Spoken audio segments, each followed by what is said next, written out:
Jia mendengar suara tawa yang sangat menyeramkan, yang memiliki rambut panjang dan dengan posisi kayang.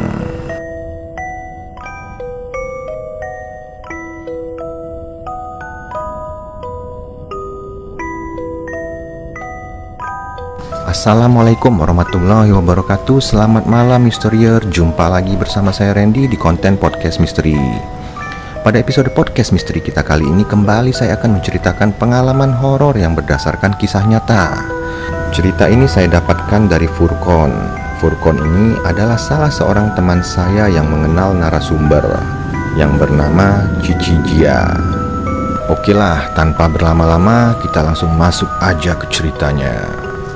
Cerita ini adalah pengalaman horor yang dialami seorang tukang urut bersama cucunya pada tahun 1982. Sudah 38 tahun yang lalu. Nyek sebutannya. Nyek adalah seorang perempuan keturunan Tionghoa yang tinggal di salah satu dusun di Palembang, tepatnya sebelum perbatasan kota Palembang dan kota Jambi.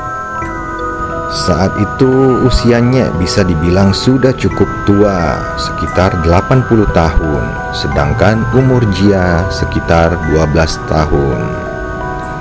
Saat itu Jia yang selalu menemani Nyek saat mengurut pelanggannya. Saat itu tibalah waktunya Nyek untuk mengunjungi pelanggannya yang tinggal cukup jauh dari rumahnya, sekitar 10 km. Mereka berjalan kaki kala itu melewati jalan yang di kiri kanannya hanya terdapat persawahan, kebun-kebun, dan hutan. Nyek juga dikenal memiliki kemampuan untuk mengobati orang yang terkena gangguan-gangguan gaib. Kebetulan pelanggannya ini merasakan hal itu. Di perjalanan pun Nyek sudah mengungkapkan kalau kali ini ia tidak hanya mengurut biasa, tetapi ada hal lain, jadi kamu nanti jangan kaget, ucap Nyek ke Jia. Jia belum paham maksud dari perkataan neneknya itu, sampai akhirnya tibalah Nyek dan Jia di depan rumah pelanggannya itu. Saat hendak masuk dan mengetuk pintu rumah pelanggannya itu, tiba-tiba ada angin yang bertiup dengan sangat kencang. Jia sedikit ketakutan kala itu dan Nyek kembali menenangkannya. Sudah nggak apa-apa, ini hanya angin biasa.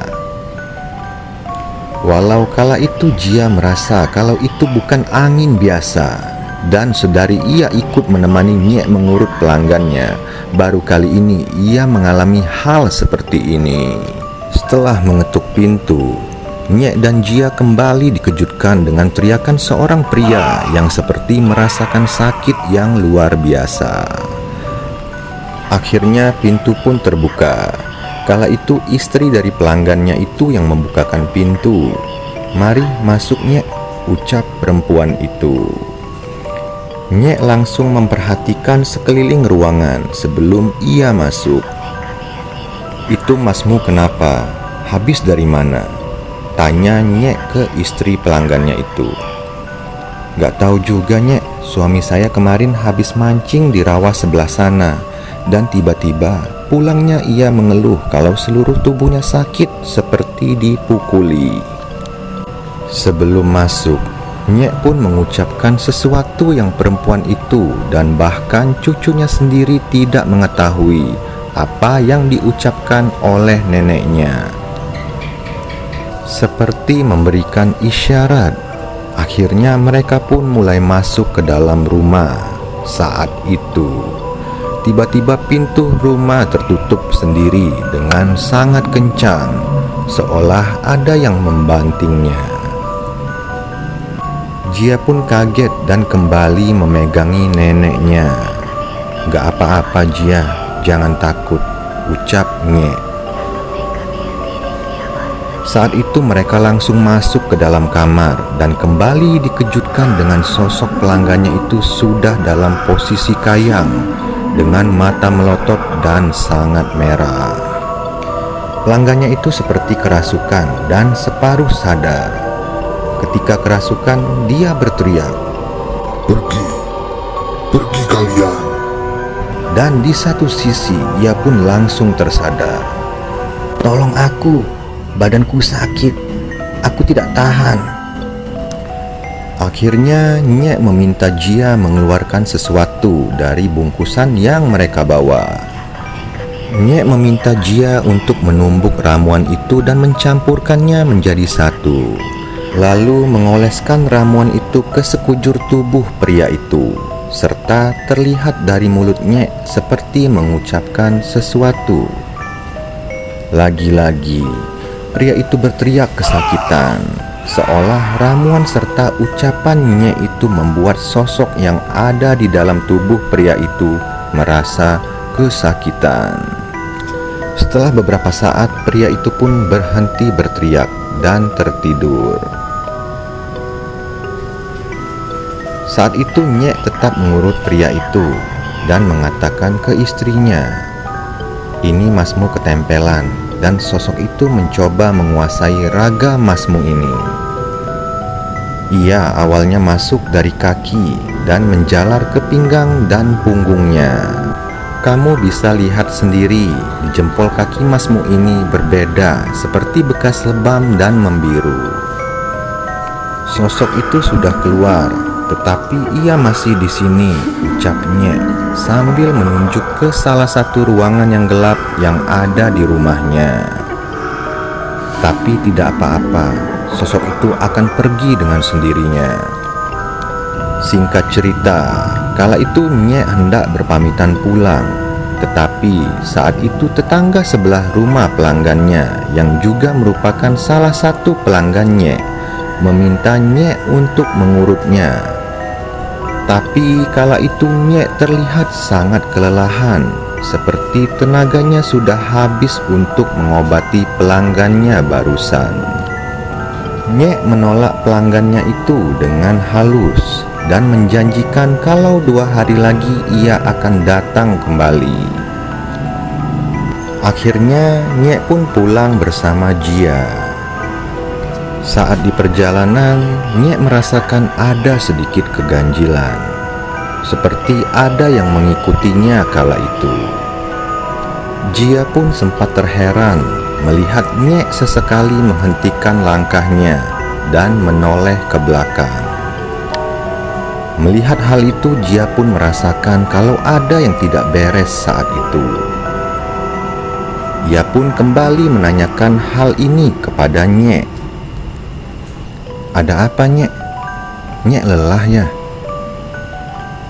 "Tidak ada apa-apa, Jia. Sebaiknya kita jalan sedikit lebih cepat." Tak beberapa saat, secara tiba-tiba angin kembali bertiup dengan sangat kencang. Angin itu yang Nyek dan Jia rasakan sewaktu hendak masuk ke rumah pelanggannya tadi. Karena mendapati hal itu, Jia pun kembali ketakutan. Nyek yang saat itu sudah merasa ada hal yang akan terjadi meminta Jia untuk pulang terlebih dahulu.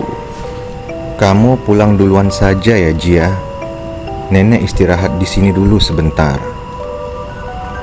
Karena tidak tega melihat kondisi neneknya saat itu, Jia pun memutuskan untuk menemaninya. Nyek pun meminta Jia untuk pulang dengan nada yang sangat keras. Jia pun terkejut saat itu karena dari kecil ia tidak pernah melihat neneknya memarahinya, dan baru kali ini ia melihatnya. Jia tahu ada sesuatu yang buruk akan terjadi. "Kalau tidak, nenek tidak akan memarahiku," ucap Jia kala itu. Akhirnya Jia pun menuruti perkataan neneknya dan ia pun bergerak pulang. Tetapi Jia tidak pulang kala itu karena ia sangat khawatir dengan keadaan neneknya. Ia pun bersembunyi di balik semak yang tidak jauh dari posisinya saat itu.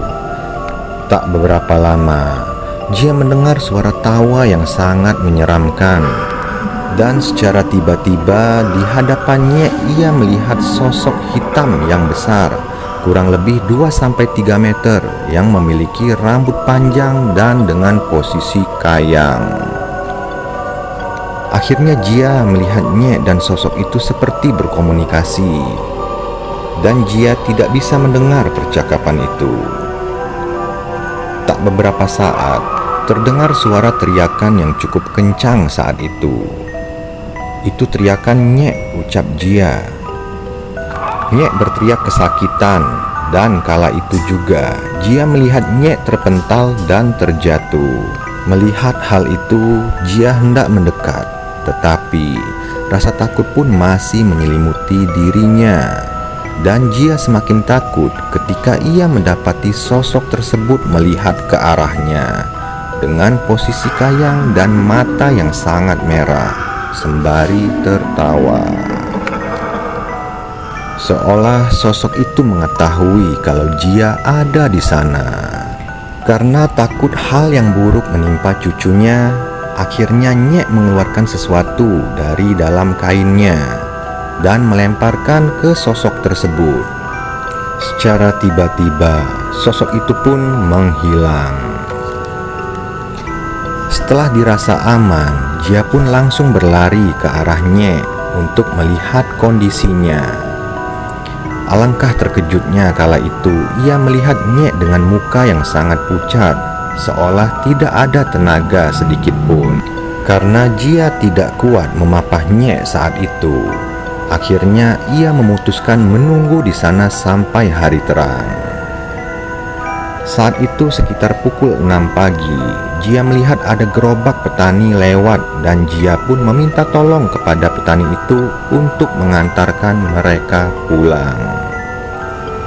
Setelah beberapa hari, akhirnya kondisi Nyek pun sedikit membaik dan ia pun berbicara kepada Jia. Jia, Nyek sudah tidak bisa mengurut lagi karena sekarang tangan dan kaki Nyek sudah lumpuh.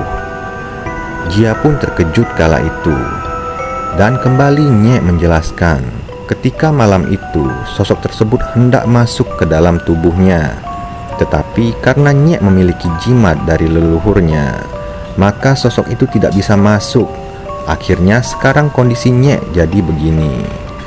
Seumpama saat itu, kalau tidak ada perlawanan, Nyek tidak bisa membayangkan bagaimana kondisinya sekarang. Dari awal Nyek mengurut banyak hal yang sudah Nyek temui, termasuk menyembuhkan orang-orang yang hanya sekedar sakit, sampai dengan hal-hal yang berhubungan dengan gaib. Akan tetapi baru kali ini ia mendapati kondisi yang seperti ini, dan menyebabkan tangan dan kakinya hingga lumpuh. Nyek pun mengutarakan kalau saat itu ia mengetahui Jia tidak pulang dan hanya bersembunyi di semak-semak. Waktu sosok itu hendak menyerang Jia, Nyek mengeluarkan jimat yang selama ini digunakannya untuk mengobati orang-orang dan dilemparkan ke arah Raja Setan itu, sehingga sosok itu pun lenyap dan sekarang jimat itu pun sudah tidak ada. Ia pun tidak menyangka kejadiannya akan seperti ini. Mungkin ini sudah takdirnya, ucap Nyek kala itu. Akhirnya saat itu Nyek tidak lagi mengobati pelanggannya. Ia hanya bisa terbaring di tempat tidur. Dan beberapa bulan setelah itu, Nyek pun meninggal dunia. Oke, Misterier, bagaimana tadi cerita pengalaman Nyek dan Jia? Semoga video ini bermanfaat bagi kita semua. Hal yang baik kita ambil dan hal yang buruk kita buang jauh-jauh. Sekali lagi saya ingatkan untuk selalu support channel Merah Putih Creator dengan cara like di video ini jika kalian suka, komen serta share ke teman-teman kalian. Dan yang terpenting kalian subscribe serta aktifkan tombol lonceng notifikasi supaya kalian dapat update video terbaru dari kita. Sekian, Assalamualaikum warahmatullahi wabarakatuh.